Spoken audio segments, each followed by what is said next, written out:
कबनूर येथे पोलीस चौकीपासून हाकेच्या अंतरावर असलेल्या श्री शांतीनाथ नागरी पतसंस्थेसमोर प्रमोद बाबासो शिंगे व त्यांची पत्नी अश्विनी शिंगे यांच्यावर आज दिनांक 20 सकाळी 10:30च्या सुमारास 4 ते 5 अज्ञात हल्लेखोरांनी एडक्यान कोयता जीवघेणा हल्ला केला। तसेच त्यांच्या चारचाकी वाहनाचीही मोडतोड केली।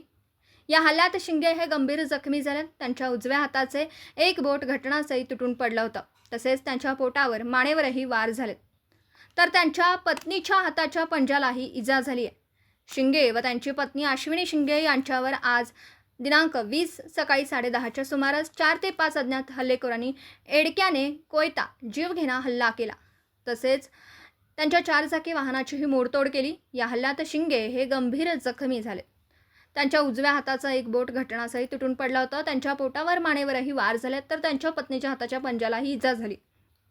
शिंगे व त्यांच्या पत्नी यांना इचलकरंजी येथील IGM रुग्णालयात पुढील उपचारासाठी दाखल केले। ही बातमी समजताच शिवाजीनगरचे पोलीस घटनास्थळी दाखल होऊन घटनेचा पंचनामा केला। चारचाकी व हत्यारं जप्त केली आहेत। कबनूर पोलीस चौकीपासून 70 ते 80 फूट अंतरावरच ही घटना घडली, त्यामुळे गावात खळबळ उडाली आहे।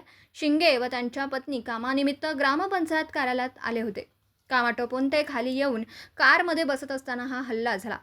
एकूण 4 हल्लेखोर होते, त्यामध्ये जमीर मुल्ला व त्यांचा मुलगा आर्यन मुल्ला राहणार जांभळी आदींसह अन्य दोघांचा सहभाग असल्याचं समजतंय। हल्ल्यावेळी शिंगे व त्यांच्या पत्नी चारचाकी गाडीत बसल्याने ते बचावले। हल्ल्यानंतर हल्लेखोरांनी पलायन केलं।